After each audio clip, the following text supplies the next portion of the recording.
होने वाला है अंता का उपचुनाव, होने वाला है एक और सियासी बवंडर, होने वाली है फिर से पूर्व मुख्यमंत्री वसुंधरा राजे और वर्तमान मुख्यमंत्री भजनलाल शर्मा की एक अग्नि परीक्षा। और इस अग्नि परीक्षा में कैसे लाएगा नरेश मीणा बवंडर, ये आपको इस वीडियो में हम बताने वाले हैं। और कैसे सियासी भूचाल अंता के विधानसभा उपचुनाव के जरिए एक बार फिर से राजस्थान की सियासत में आने वाला है। थमेगा जब तक मानसून, क्या आ जाएगी सियासत की सुनामी, ये समझेंगे आज इस वीडियो में। इसलिए इस वीडियो के आखिर तक आप बने रहिएगा और समझिएगा इस बात को कि कैसे नरेश लाएगा अंता चुनाव में बवंडर, बीजेपी दो गुट और कांग्रेस भाया में फंसेगी। ये सब कुछ हम आपको इस वीडियो में बताने वाले हैं, इसलिए इस वीडियो को आखिर तक देखिएगा और समझिएगा कि राजनीति के दाव पेच किस तरीके से चले जाएंगे और अंता चुनाव कैसे पूरे राजस्थान ही नहीं पूरे भारत की सियासत का ध्यान अपनी तरफ खींच लेगा, कैसे यहां से इंकलाब जिंदाबाद होगा और कैसे यहीं से सियासत का एक नया अध्याय लिखा जाएगा। समझते हैं कि कैसे नरेश लाएगा अंता चुनाव में बवंडर, बीजेपी दो गुट में कैसे बटी है यहां पर और कांग्रेस भाया में कैसे फंसेगी। सबसे पहले समझने वाली बात यह है कि नरेश का क्या अंता में कोई बड़ा पॉलिटिकल मास्टर स्ट्रोक आने वाला है। क्या इस सियासी पिच पर फ्रंट फुट से खेलेगा नरेश मीणा, और वो भी इस तरीके से कि इस मास्टर स्ट्रोक को कोई समझ नहीं पाएगा। बीजेपी कांग्रेस कैसे परेशान हो रही है यहां पर, इसको समझेंगे हम इस वीडियो में। और कैसे ये तमाम सारे चेहरे जो है ये दावेदारी तो कर रहे हैं, लेकिन इनके दावेदारी में नरेश मीणा एक सियासी बम फोड़ने वाला है। इसे समझते हैं और बेहद ध्यान से इस पूरे वीडियो को देखते हैं। देखिए, सीएम भजनलाल शर्मा और वसुंधरा राजे के लिए जिस तरह से मैंने कहा, अंता चुनाव किसी अग्नि परीक्षा से कम नहीं है, क्योंकि 2028 में जो फाइनल्स खेले जाने हैं है तो उसका ये क्वार्टर फाइनल, लेकिन इस क्वार्टर फाइनल में बहुत कुछ छिपा है, क्योंकि अब ये केवल कांग्रेस बीजेपी के बीच की लड़ाई नहीं रही, ये लड़ाई और गहरी हो गई है। इसमें बीजेपी के दो गुट, कांग्रेस का कहीं ना कहीं एक ऐसा चेहरा जो बहुत ज्यादा दागदार है, और नरेश मीणा इन पूरी की पूरी ये जो सियासी रेक्टेंगल है इसमें ये कहानी जुड़ी हुई है।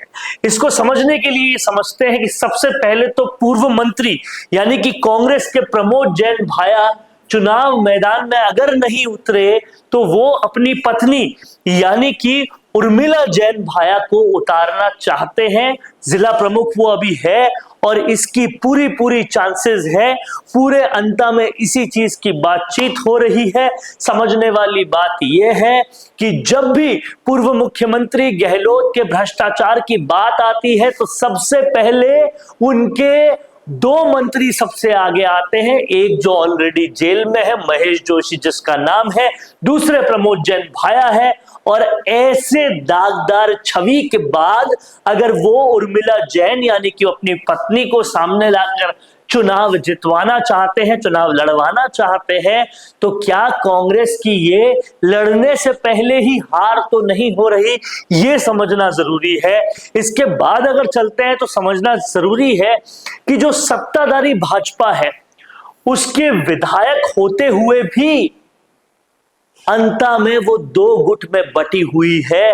और ये ही सबसे बड़ी और सबसे इंटरेस्टिंग कहानी कहेगा अंता के उपचुनाव की।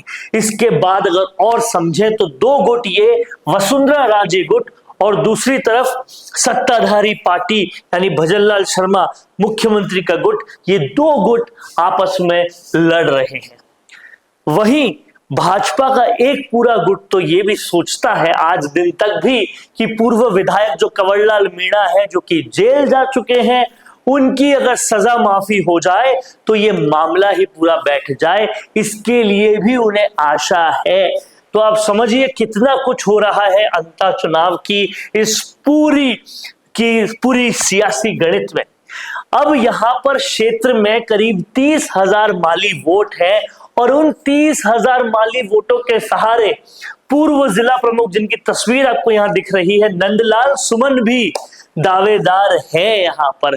तो दावेदारी में अब कहीं ना कहीं ये 30,000 वोटर्स के सहारे भी आ रहे हैं और समझना पड़ेगा कि दावेदारी कितनी जबरदस्त है। ये पूरी तरह से वसुंधरा राजे की बैकिंग वाले हैं।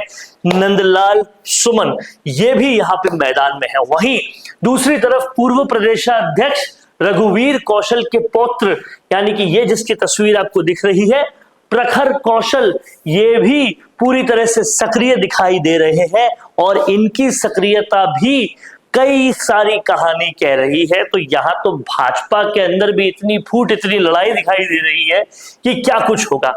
लेकिन अब समझने वाली बात है कि इस सियासी पिच पे जहां पहले से कितने सारे एंगल्स बन रहे हैं, वहां पर नरेश मीणा कैसे खेलेगा बड़ा सरप्राइज दाव। क्या नरेश मीणा जेल से ही लड़ेगा या जेल में रहकर लड़ेगा ही नहीं लेकिन चुनाव लड़वाएगा? अब समझिए इस पूरी बात को। आज से कुछ दिन पहले लाल डायरी वाले जो बहुत ज्यादा चर्चित नेताजी हैं और जो कहीं ना कहीं नरेश मीणा का पूरा साथ देते हुए दिखाई दे रहे हैं, उन लाल डायरी वाले नेताजी ने एक बहुत बड़ी बात कही थी कि नरेश मीणा चुनाव लड़ेगा नहीं, लड़वाएगा, टिकट बांटेगा वो। और क्या ये सच होता हुआ नजर आएगा अंता चुनाव में? क्योंकि एक सियासी समीकरण ये भी कहता है कि बार बार जेल जाने की वजह से नरेश के साथ सहानुभूति इतनी जबरदस्त है कि अगर वो खुद नहीं लड़ा और उन्होंने अपनी भार्या, अपनी पत्नी को लड़ा दिया ये चुनाव, या अपने किसी बहुत ही नजदीकी कार्यकर्ता को लड़वा दिया और उस सिंपैथी की वजह से वो जीत जाते हैं और उसके बाद आने वाले वक्त में वो ऐसे 3-4 कैंडिडेट्स को और जितवा देते हैं, तो वो किंग मेकर की भूमिका में आ जाएंगे और उनका कद जो है वो और ज्यादा बड़ा हो जाएगा। क्या नरेश मीणा अंता चुनाव से कुछ इस तरह की राजनीति की बिसात तो नहीं खेलने वाले हैं? इसकी चर्चा जोरों पर है, सियासी गलियों में बातचीत ये जोरों पर है। अब देखना ये है कि ये बातचीत हकीकत तो नहीं होती, क्योंकि नरेश को चाहने वाले, नरेश के बहुत करीब जो लोग हैं, वो तो ये भी कहते हैं कि अच्छा है नरेश जेल से बाहर नहीं आए। तो जेल में जब तक रहेंगे सहानुभूति वाले वोट मिलेंगे और वो मिलकर अगर वो किंग मेकर बन जाते हैं तो नरेश मीणा और भी बड़े हो जाएंगे और फिर 2028 का चुनाव और भी दिलचस्प हो जाएगा।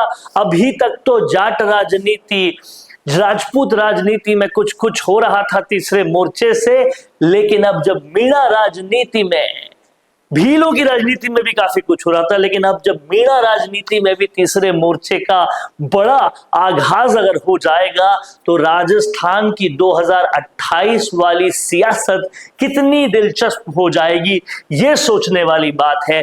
क्या लगता है आपको? आप लिखते जाइए कमेंट बॉक्स में, और मेरी बात से आप कितना इत्तेफाक रखते हैं ये भी लिखते जाइए। देखते रहिए संवाद, क्योंकि ये संवाद है भारत का, भारत के लिए। नमस्कार। अगर आपका सपना है अपना खुद का न्यूज चैनल शुरू करने का, लेकिन सोच रहे हैं कैसे शुरू करें, तो आप चिंता छोड़िए, क्योंकि आपके पास है एक ऐसा मीडिया पार्टनर जिसके पास है तजुर्बा, तकनीक और तगड़ा ट्रैक रिकॉर्ड। हमारे पास है एक दमदार न्यूज यूट्यूब चैनल, 4.5 लाख से ज्यादा सब्सक्राइबर्स और 8 करोड़ से भी ज्यादा व्यूज और 15 से 20 साल का न्यूज प्रोडक्शन एक्सपीरियंस। तो आपको चाहिए अपना न्यूज प्लेटफॉर्म, तो मिशी मीडिया सॉल्यूशंस के साथ जुड़िए, जहां मिलेंगे आपको best reporters, high quality camera shoot and edited videos, professional news setup और पॉडकास्ट सेटअप। और हाँ, आपकी पहचान अब पूरे देश तक पहुंचेगी। और तो और, हम लाए हैं आपके लिए सिंगल, मंथली और बल्क वीडियो पैकेजेस। तो अब ना होगी किसी एंकर की टेंशन और ना एडिटर हायर करने का झंझट। तो इंतजार किस बात का है? आज ही जुड़िए मिशी मीडिया सॉल्यूशन से और बनाइए अपना खुद का न्यूज ब्रांड। अधिक जानकारी के लिए अभी कॉल करें।